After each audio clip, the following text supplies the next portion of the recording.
Assalamualaikum warahmatullahi wabarakatuh. Bismillahirrahmanirrahim. Alhamdulillahi rabbil alamin. Wassalatu wassalamu ala ashrafil anbiya'i wal mursalin wa ala alihi wa sahbihi ajma'in. Allahumma fakkihna fid din wa 'allimna ta'wilih. Allahumma fakkihna fid din wa 'allimna ta'wilih. Allahumma fakkihna fid din wa 'allimna ta'wilih. Allahumma nawwir qulubana binuri hidayatika kama nawwaltal arda binurika syamsika abadan abadah. Birahmatika ya arhamar rahimin. Rabbi shrah li sadri wa yassir li amri wahlul 'uqdatam min lisani yafqahu qawli. Allahumma salli wa sallim ala sayyidina wa maulana Muhammad. Qala al-muallif rahimahullahu ta'ala wa nafa'ana bi'ulumihi wa bi'ulumina fid darain amin.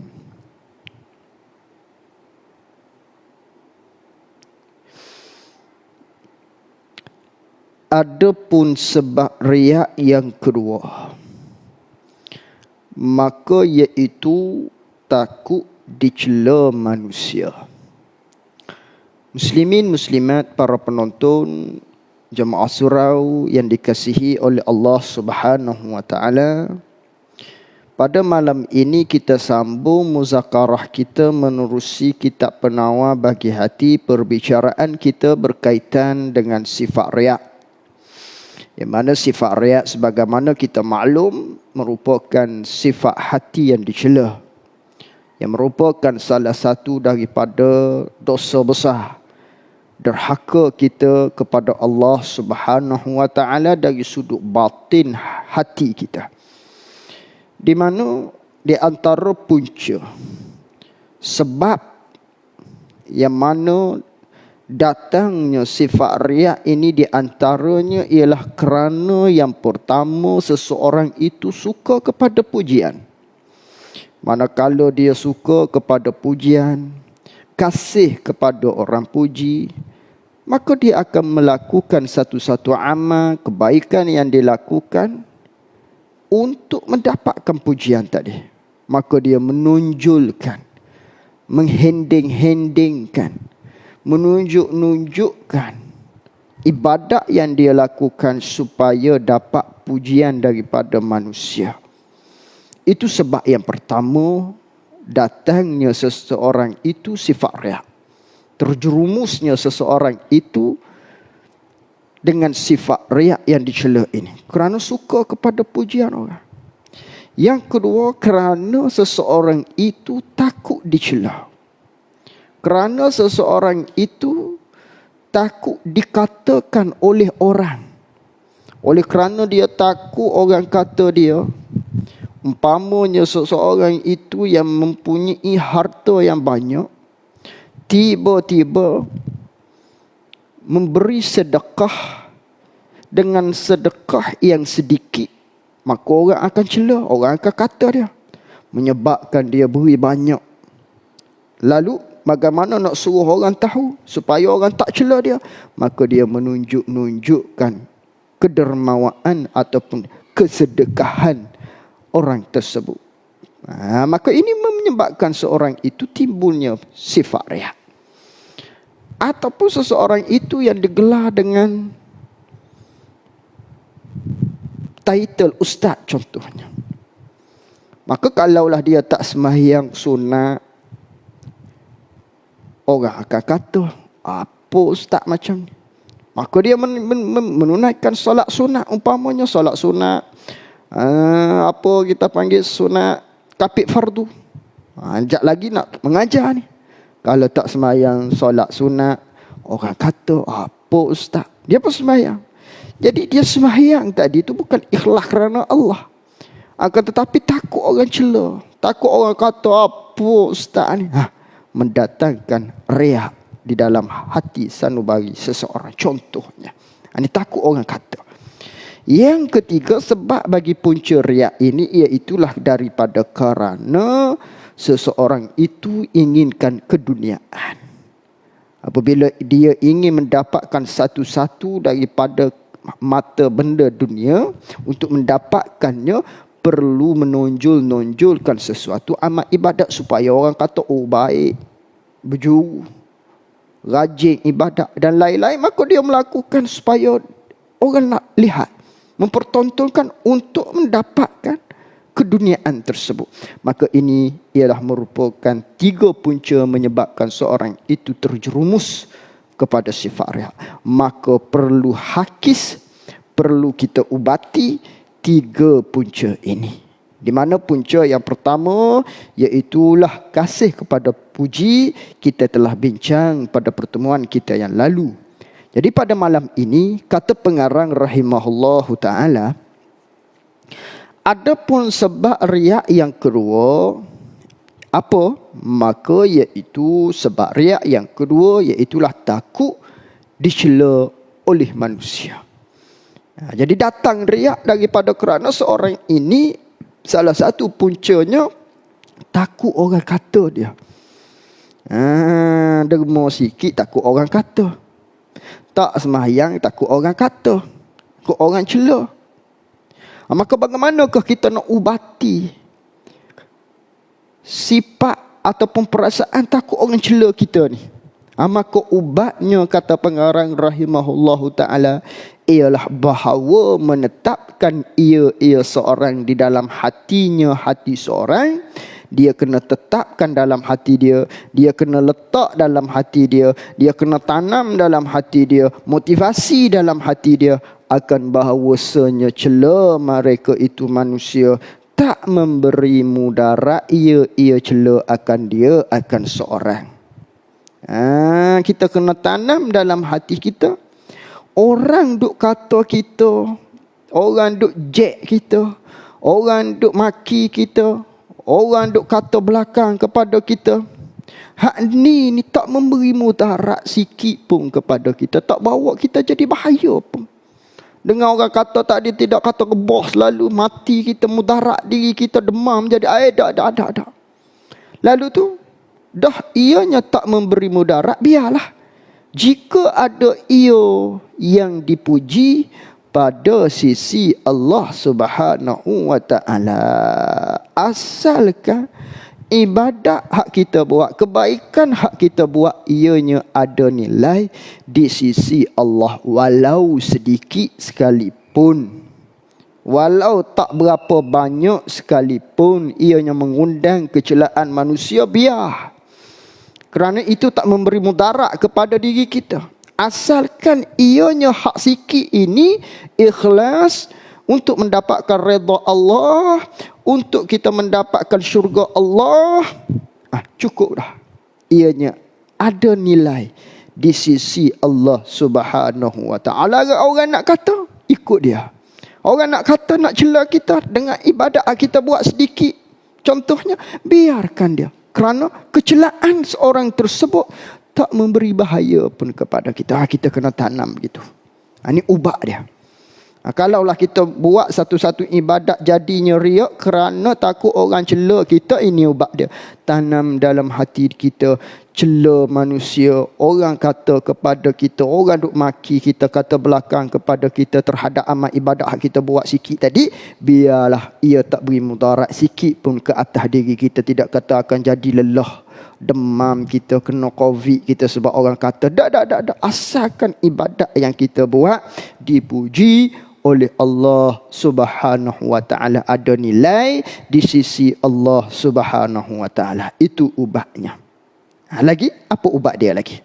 Dan menetapkan ia seorang. Yang kedua, dan menetapkan ia seorang kena letak dalam hati kita, motivasi dalam hati kita, tanam dalam hati kita akan bahawasanya tiada mengerjakan ia seorang akan riak. Di dalam amal hak kita buat tu, yang ianya sebab bagi murka Allah, kerana takut akan cela makhluk yang tiada memberi mudarat.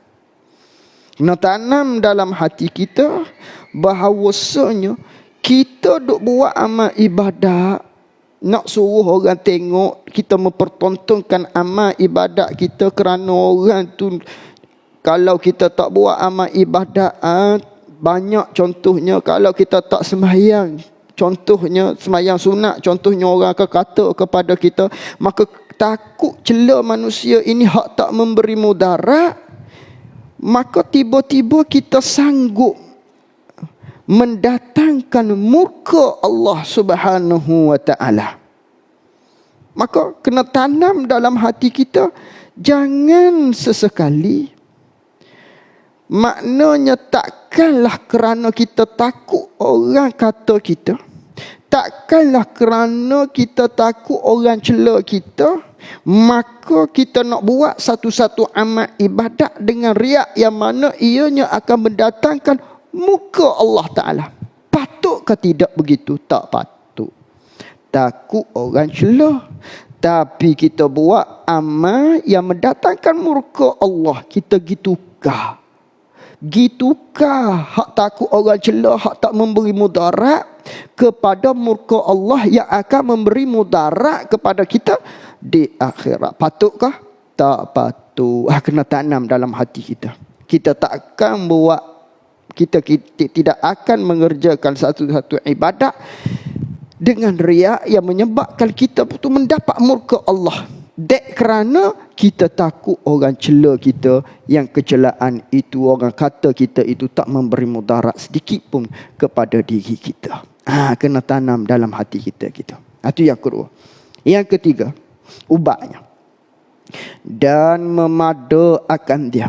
Tanam dalam hati kita, cukup oleh bahawasanya manusia, jika mengetahui mereka itu manusia, jika dia tahu akan kosak riak yang di dalam hatinya, hati kita, hati seseorang, nescaya benci mereka itu manusia akan seorang yang melakukan riak di dalam ibadat.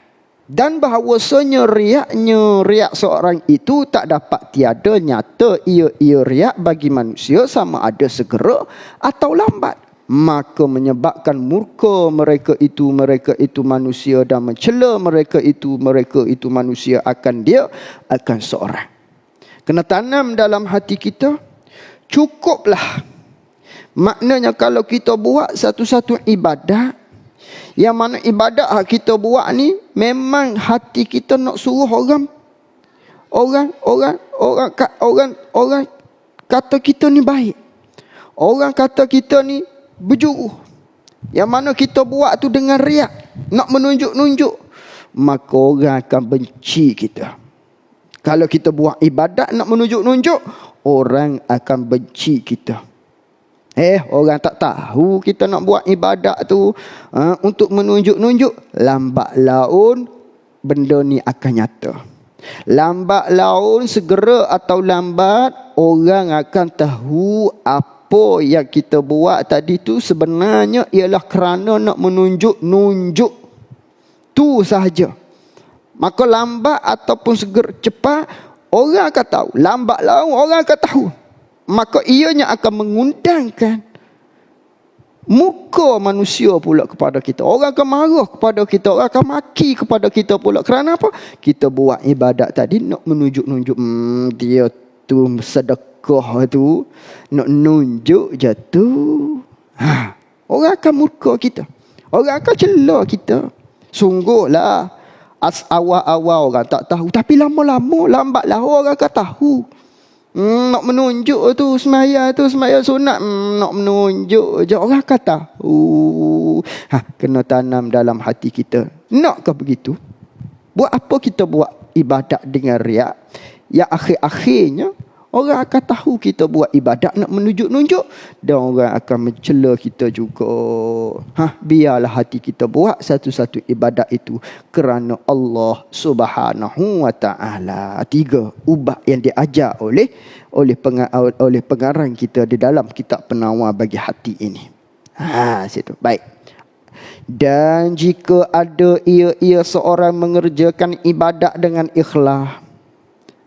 Kalaulah kita buat ibadat tu dengan ikhlas, nescaya Allah Ta'ala akan zahirkan ikhlas seorang itu bagi manusia. Siapa-siapa yang buat ibadat dengan ikhlas, bukan kerana nak menunjuk-nunjuk, Allah akan zahirkan keikhlasan kita kepada manusia. Maka bila Allah zahirkan keikhlasan kita kepada manusia, Allah mempertontonkan keikhlasan kita, orang akan tahu dia ni buat ibadat ni bukan kerana nak menunjuk-nunjuk. Maka kasih mereka itu manusia dia akan seorang. Seperti kasihnya Allah Ta'ala dia akan seorang, yang mana orang tersebut buat ibadat kerana Allah. Kena tanam dalam hati kita, kalau kita buat ibadat ikhlas, Allah akan nyatakan, Allah akan zahirkan keikhlasan kita tersebut, yang mana menyebabkan manusia akan suka kepada kita. Justru Allah Ta'ala pun akan kasih kepada kita. Maka mendapatlah ia seorang akan 2 puji. Yang pertama puji Allah Ta'ala, dan yang kedua puji makhluk. Tu ubat pada kata, maknanya supaya kita hakis buat satu-satu ibadat kerana takut orang kata. Kita kena ubati hati kita dengan cara yang tersebut tadi. Sebagaimana yang kita bincangkan tadi. Habis kat situ. Baik, sebab yang ketiga, punca bagi riak. Adapun sebab yang ketiga bagi riak itu, maka iaitu tamak, maka iaitu kita suka kepada dunia. Kita suka kepada mata benda dunia. Maka kita buatlah amal-amal ibadat, umpamanya kebaikan, umpamanya kerana kita nak pada satu-satu benda daripada keduniaan. Maka menimbulkan kita tadi tu sifat riak. Membuatkan kita tadi buat satu-satu pekerjaan nak menunjuk-nunjuk. Sebab apa? Kerana kita nak kepada keduniaan. Maka bagaimana nak ubatinya? Dan ubatnya bahawa mengetahui ia seorang akan bahawasanya barang yang tamak ia seorang akan barang tu, contoh seperti harta benda kah? Ini pekerjaan yang diwahamkan saja, tiada tentu mendapat ia seorang akan harta benda. Kena tanam dalam hati kita bahawasanya kita duk tamak kepada harta benda, yang kita buat satu-satu ibadat kerana dia. Harta benda tersebut ialah benda yang bukan tentu kita dapat. Benda yang diwaham saja. Benda yang disengka-sengka saja. Adakah kita akan dapat benda tu? Sekalipun riak, ia seorang. Walaupun kita buat satu-satu ibadat, satu-satu kebaikan, nak suruh orang kata kita bergiam-giam, yang tujuan kita nak kepada harta sesuatu perkara tersebut. Nak kepada pangkat contohnya. Kalau dari sudut syariat, dari sudut agamanya, rajinnya dia, kerana apa ni? Nak kejar pangkat yang tinggi dalam satu-satu urusan hak pekerjaan ini, pekerjaan yang berbentuk membawa kita kepada akhirat contohnya. Misal kata apa? Mengajarlah, contohnya mengajar. Jadi dia ni mengajar kerana apa? Kerana supaya dapat jemputan yang banyak di masjid-masjid ataupun surau-surau. Maka dia mengajar, nampak hebat, nampak alim, nampak bagus, nampak sedap dan sebagainya, kerana supaya dapat pangkat di hati manusia ataupun dapat harta benda daripada benda-benda keduniaan. Maka hak kita cita untuk mendapatkan harta benda ataupun maknanya kehormatan manusia, ini ialah pekerjaan yang diwahamkan saja. belum tentu kita akan dapat. Sungguh pun kita telah melakukan amal ibadat ataupun kebaikan tadi dengan menunjuk-nunjuk dah. Tapi benda tu bukan yakin kita akan dapat. Hak yakinnya ni. Dan luput redha Allah Ta'ala dengan sebab riaknya itu pekerjaan yang tetap diyakinkan. Hak betul-betul kita akan dapat iaitulah kita luput daripada redha Allah Subhanahu wa Ta'ala kerana kita buat pekerjaan amal ibadat tadi riak, bukan kerana Allah Subhanahu wa Ta'ala. Hak ni cerak-cerak kita tidak akan dapat redha Allah Subhanahu wa Ta'ala. Dan bahawasanya mereka yang tamak pada makhluk, tiada sunyi ia seorang yang tamak pada makhluk daripada kehinaan. Orang yang nak kepada dunia, nak kepada makhluk, nak kepada pangkat, nak kepada harta benda dari sudut ibadat yang dia lakukan, hak ni akan dapat kehinaan daripada Allah Subhanahu wa Ta'ala. Dan barang siapa meninggalkan akan tamak pada makhluk, nescaya memberi akan dia akan seorang yang meninggalkan tamak tadi oleh Allah Ta'ala daripada sisinya, sisi Allah Ta'ala. Orang yang tinggalkan di hati dia daripada makhluk, hati dia tidak ada pergantungan kepada makhluk, orang ini Allah Ta'ala akan memberi sesuatu kelebihan kepada dia. Allah Ta'ala akan ganjarkan kepada seorang tersebut satu perkara dari Allah Subhanahu wa Ta'ala. Maka apabila menghadirkan ia seorang di dalam hatinya akan nikmat syurga, dan mengetahui ia seorang akan bahawasanya luput ia seorang dengan sebab riak, dan mengetahui ia seorang akan bahawasanya luput ia nikmat syurga dengan sebab riak, nescaya berpalinglah oleh hatinya hati seorang daripada makhluk, dan melimpahlah atas seorang oleh cahaya ikhlas, dan membantu akan dia akan seorang oleh Allah dengan taufiknya. Jadi apabila kita buat satu-satu benda, maknanya kita kena hadirkan dalam hati kita untuk mendapatkan nikmat syurga.